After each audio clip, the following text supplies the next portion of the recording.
Hello. Today we're going to talk a little bit about economic models, which are a key feature of all kinds of economic analysis. Um, First of all, we kind of got to think of what a model is, and a model is a real simple idea. Basically, it's a notion that we want to simplify complex ideas and reduce them down to some easy to understand nuggets. And so that's what economists try to do. We use graphs, we use pictures, we use other ways to reduce complex ideas down to something that's a little bit easier to deal with. I'm going to show you one of my favorite models and see if you can identify what this object is. Pretty easy, isn't it? That's a stick man or a stick woman. It's a stick person. Now, if I change that just a little bit, add a little detail to it,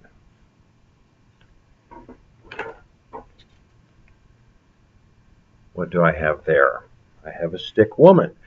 So what I've done with just that simple modification is I've eliminated half the people in the world, basically gone from 7 billion people down to about 3.5 billion people, just with a simple little addition to that picture. Well, we all understand what that idea is. That idea is a person, and a person's complicated. They have oftentimes religious interests, they have spiritual interests, they have academic interests, they like different foods and places to live and things to do. But we can reduce them down to their essence and say that people are people and they behave in a certain kind of way. They look a certain way, they talk a certain way, they communicate in predictable ways. So by using this simple stick figure, we can really sort of get to the essence, or at least we can get an approximation of what a person is. And the way that we do that is we reduce it down to its nub, and then from then we'll add detail as we find it necessary. Same thing in economics. We're going to start out with some very simple models. We're going to take away all of the detail, reduce it down to its most fundamental components, and then from then, as we develop ideas, we'll add texture to them, and we'll add detail, and we'll add other things that make them more real worldly. Uh, the guy I was talking about earlier, the stick figure, how does an economist sort of identify what motivates and what runs that person? We have a simple model there that we call Homo economicus, economic man. And of course, man in that sense is the generic man. It gets a man or a woman. And basically, what economists think is that there are certain defining principles that all people use to sort of characterize their economic behavior. And we're going to simplify their actions and their deeds and their motivations to this simple economic man notion. And there's a couple of pieces to it. So let's sort of go through what economic man is all about. First of all, he or she is purposeful. And what we mean by that is they don't do things haphazardly. They think about them before they do them. They deliberate a bit, and then they decide the best course of action. And that best course of action is going to be based on their own self-interest. So they're going to consider what advantages them, and they're going to make economic and related decisions on those things that make them individually better off. The second thing that we're going to identify with in terms of this Homo economicus person, we're going to think they're rational. And rational means that they do things again, in their own self-interest. They do things that make sense. They do things that are aiming at a certain outcome. So they just don't do stuff to do stuff. They do it because they see that those activities, those expenditures of time and money, are going to make them individually better off.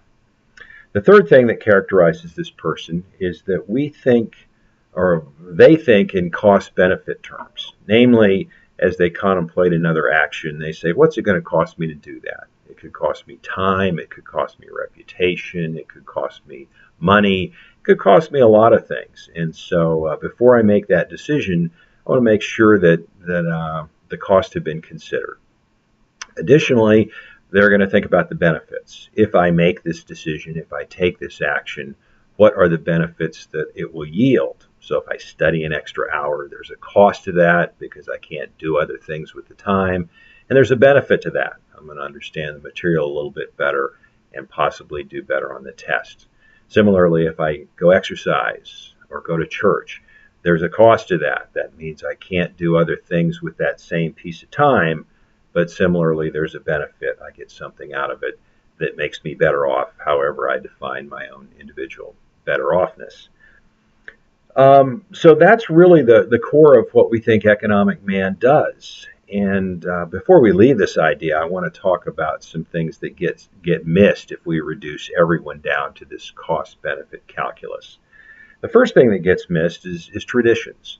Oftentimes we behave in traditional ways. We think like our parents did. We think like our culture tells us to. We speak the same. We act in many ways the same. And tradition drives a lot of our behavior. Secondly, religion, spirituality, and things of those sorts also drive our behavior. So oftentimes we act in ways that are consistent with the way we want the world to be or the way we think the world should be. And additionally, we've kind of ruled out irrationality. We know people fall asleep at the wheel, and that's a very irrational act, but it still happens. We know people do other things that seem, and at least in the short run, to be very stupid acts, very wrong acts, but they do them in a period or a fit of irrational, temper-induced behavior. So this stuff happens. I think economists end up thinking that it doesn't happen very often. Usually the results that we get and the objectives we seek are pretty well thought out, and they're pretty much based on this cost-benefit calculus. But there are other times where we misbehave or we behave in ways that aren't predictable because we've just temporarily lost our rationality or we've lost our focus. So to sort of finalize that idea, that's what economists are going to tell us that we behave like. And as we look at these economic models, we're going to simplify behavior into these simple principles that describe this economic man. Other disciplines do it differently. Psychology has its way of saying how people behave. Sociology has a little different way that they think people behave. But I think if you compare these disciplines, the economic way has a lot to say for itself. Namely, people do behave, or at least oftentimes, and maybe more than these other disciplines, they behave in the way that economics predicts. So as we look at models, as we look at human behavior, we're going to see it through the lens of this economic man. I'll see you next time.